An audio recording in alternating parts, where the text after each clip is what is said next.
Good morning and welcome to the presentation of our publication. It is an honor for me to join in the Borobudur International Symposium 2024. It is a privilege to share our research with this distinguished audience, and we are excited to contribute to the vibrant exchange of knowledge and ideas that defines this esteemed symposium. Let us take you through the key insights and findings of our study. And this research, the title of this research is Wastewater Recycling and Natrium Hydroxide Recovery at Fiber Industry as Cleaner Production Strategies.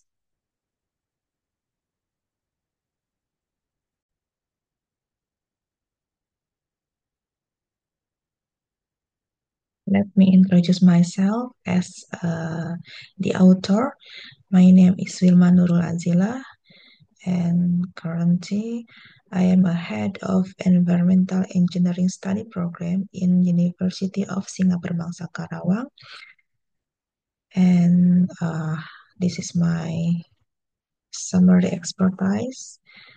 I am experts on AMDAL documents preparation, experts on wastewater technical approvals preparation, and also lecturer in advanced environmental engineering and math subjects.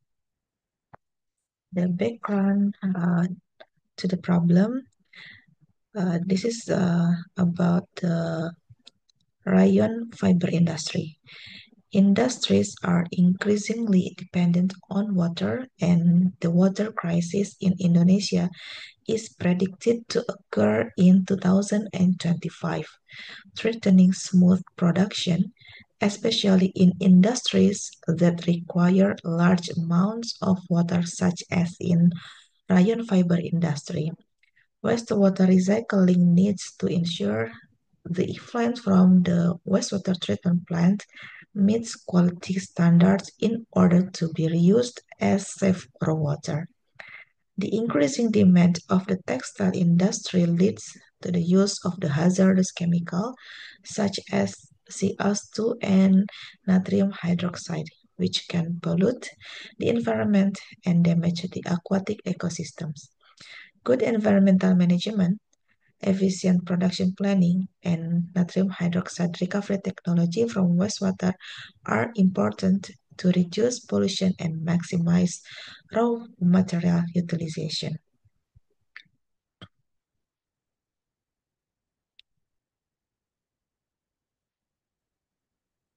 The research method used is a combined descriptive and quantitative method.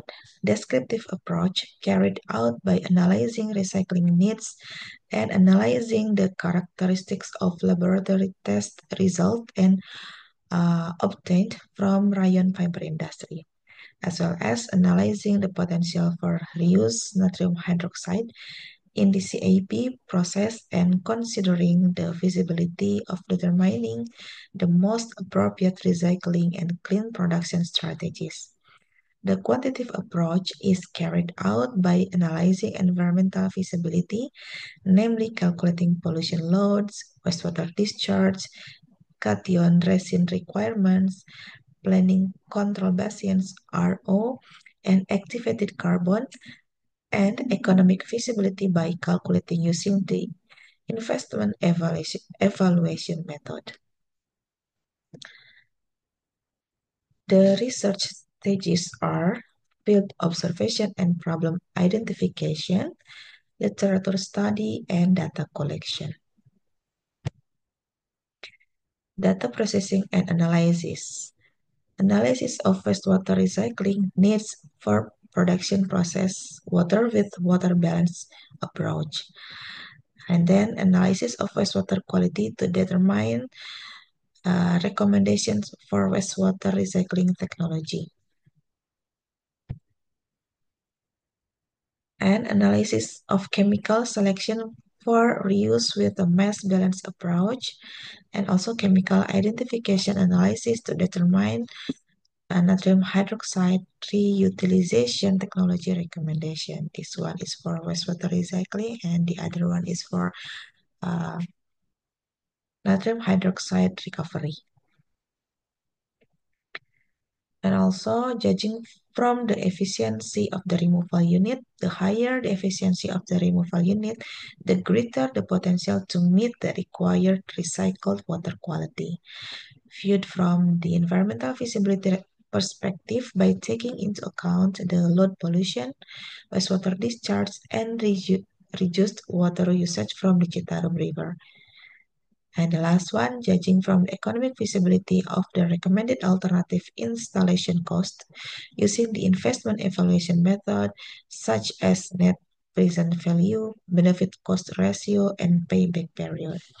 And these are the formula to calculate maximum debit, actual liquid waste water discharge, maximum pollution load, and then the actual pollution burden. Result and discussion. I will explain first about the wastewater recycling uh, as a process water. The first one is a pH parameter. The process water quality for standard for pH is about 7 to 8, and the result is meet with the standard that is 7.3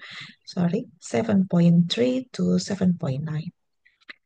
And turbidity also meet with the quality standard, which is less than 5, that is 2.5 to 4.6. And silicon dioxide, uh, this is also met with the standard.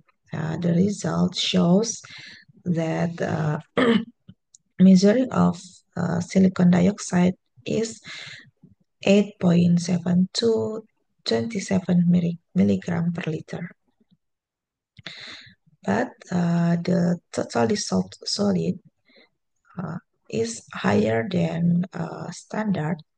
Uh, it uh, Meaning that it doesn't meet with the standard because the result shows uh, the TDS parameter is about 619 to 895,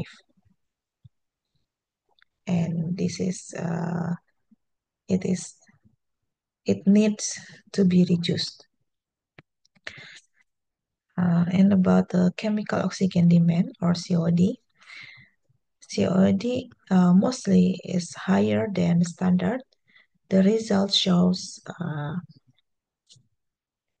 65.9 to 99.6.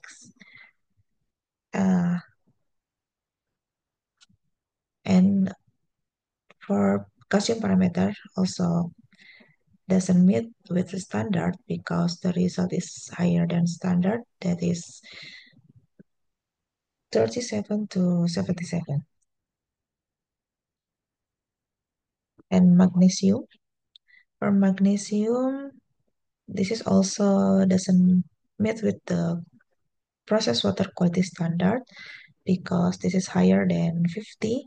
The result is 63 to 91. For TSS parameter, total soluble solid, the standard is 30 milligram per liter, but the result is 75.6 to 97 milligram per liter.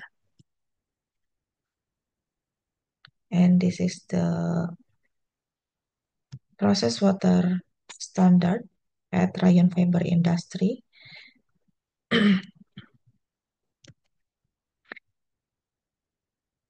And then this is the wastewater quality analysis with process water quality standards.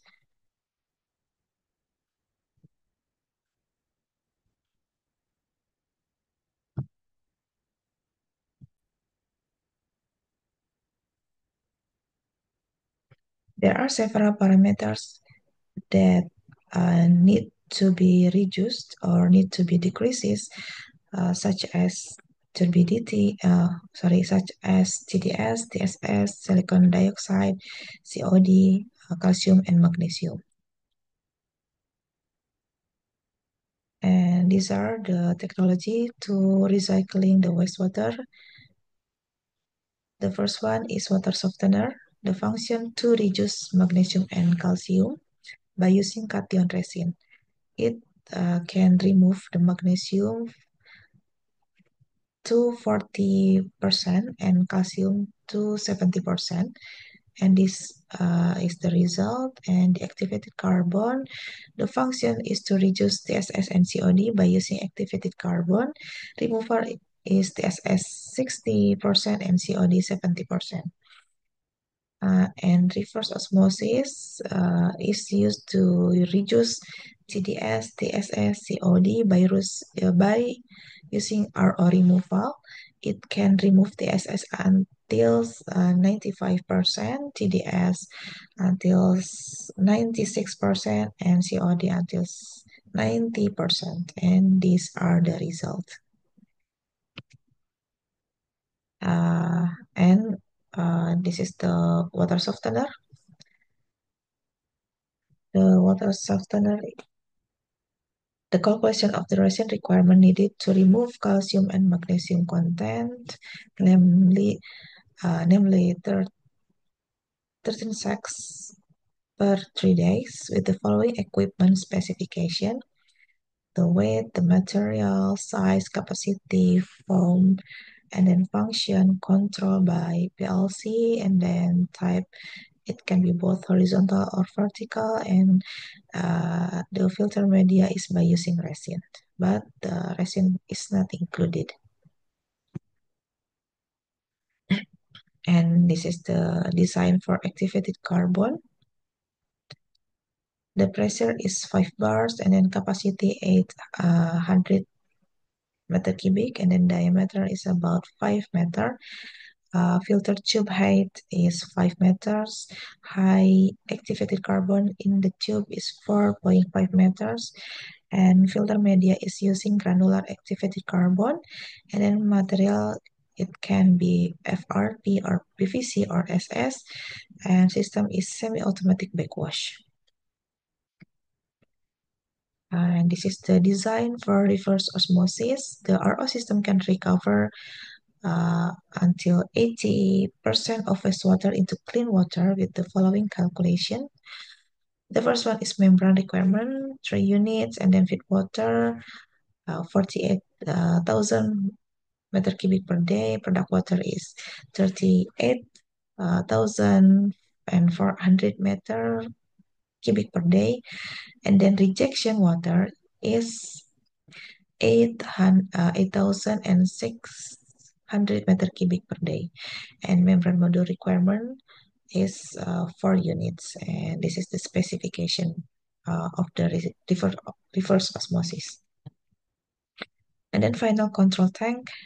The control tank is a supporting building which function to accommodate rejection water to be reprocessed in the water treatment plant.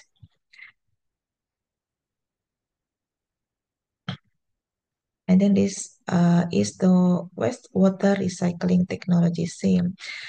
This industry takes the raw water from Citarum River, and then they utilize the water in their process production.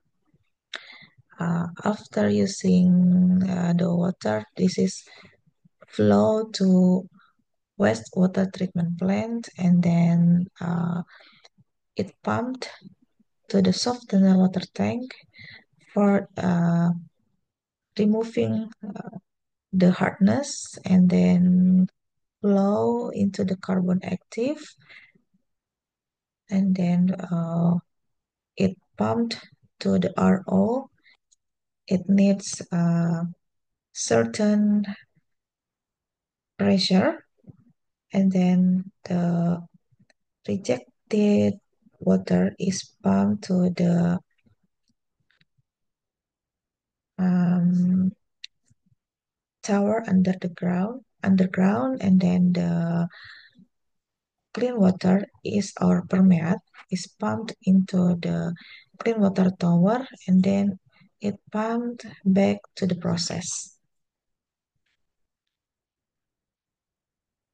And this is the environmental feasibility analysis. The first one is wastewater discharge. Maximum discharge is 3 million meter cubic, and then actual discharge before wastewater recycling is about 1 million meter cubic, and the actual discharge after wastewater recycling is 16,040 and 400 meter cubic. So it can be concluded that the maximum debit is greater than the actual debit. And reducing water usage and waste. And this is the efficiency is 100%.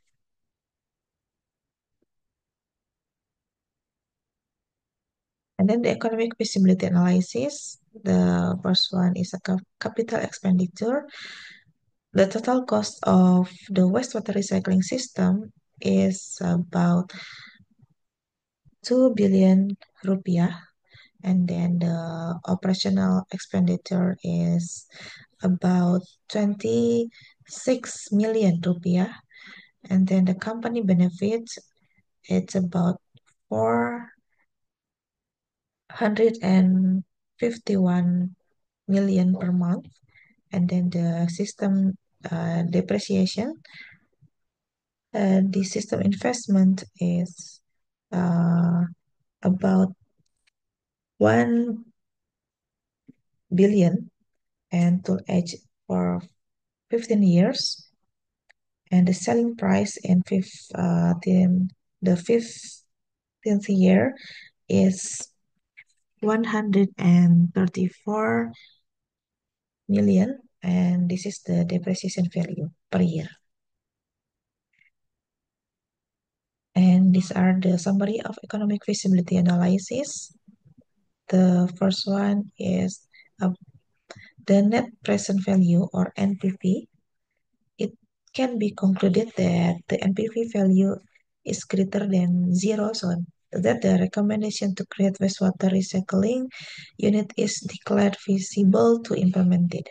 And then the benefit ratio is concluded that the BCR value is higher than 1, that is feasible to be carried out, and the payback period is 0.3 years. So it can be concluded that the invested capital will return within that period. Units are equivalent to 3 months and 20 days.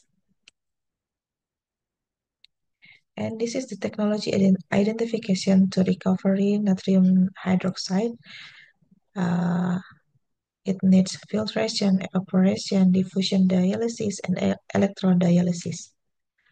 And this is the technology recovery. Based on the analysis of the study, it was found that forward osmosis membrane electrodialysis assisted by diffusion dialysis as a pretreatment was able to recover natrium hydroxide as much as 44%. And this is the technology of diffusion dialysis. The working principle of this diffusion is using PTFE membrane is that smaller molecules will have better diffusion ability and will be able to pass through PTFE membrane more easily than larger molecules or have lower diffusion ability. This membrane is resistant to biofouling, able to reduce the buildup of biological matter on the membrane surface, has high temperature resistance. Electrodialysis is a technology where ions are transferred through ion exchange membranes via direct current assisted by electricity. Electrodialysis reaction to wastewater, the Na2S will be ionized to sulfide ions will remain on the anode or in the wastewater, and sodium ions separate through the membrane to the cathode. In natrium hydroxide, the hydroxide ions will be at the anode, while sodium ions will move through the membrane to the cathode.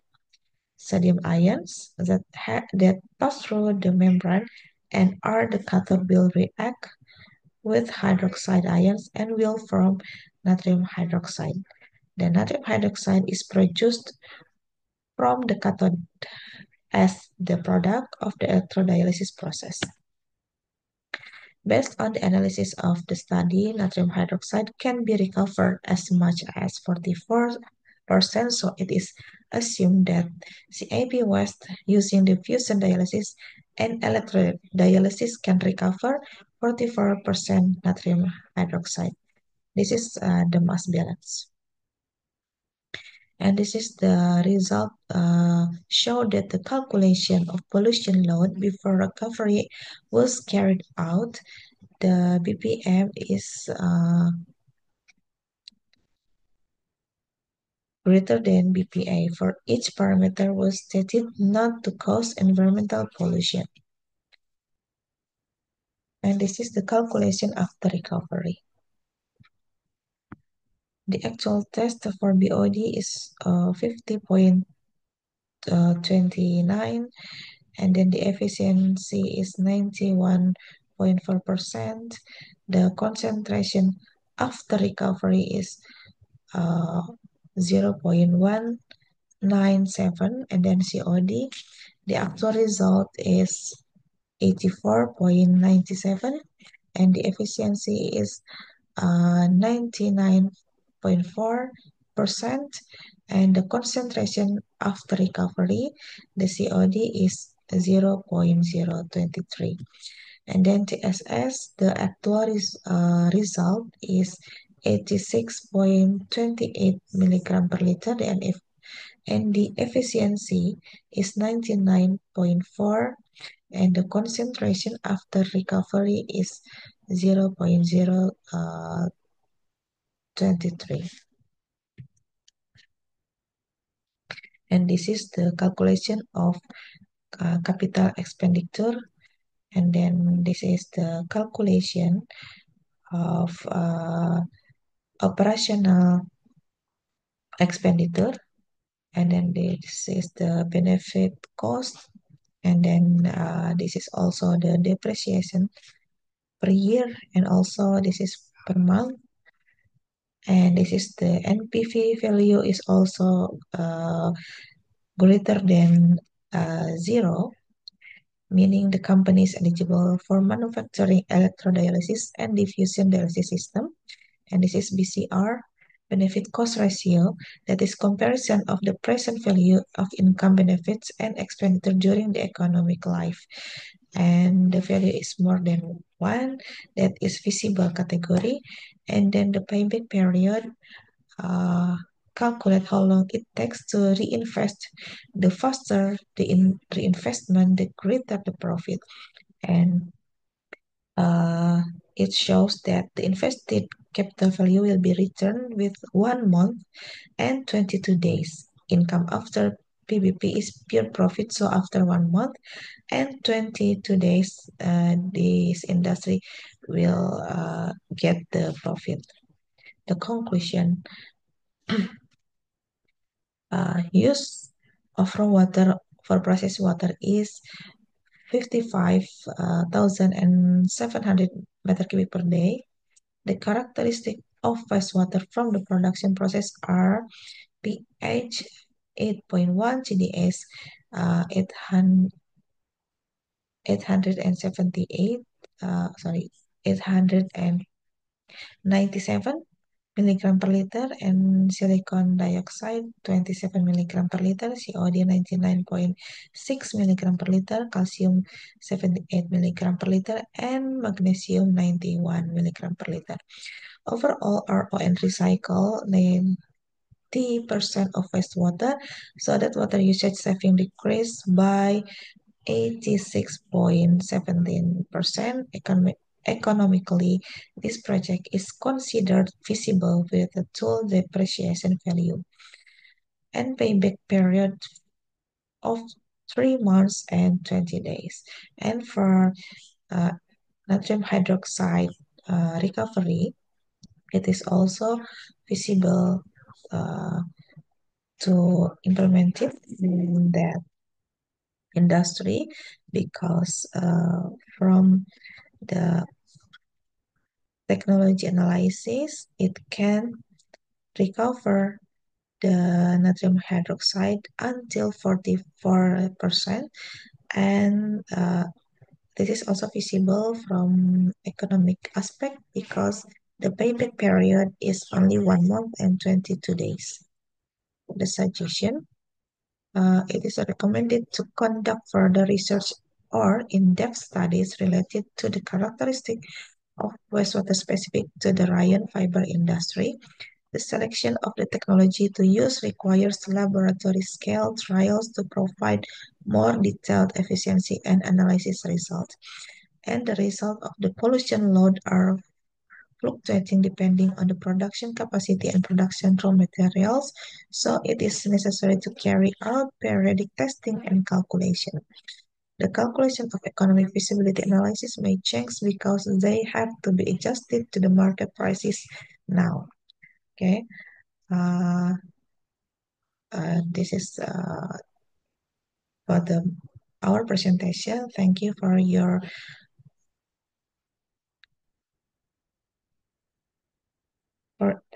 attention. Assalamualaikum warahmatullahi wabarakatuh.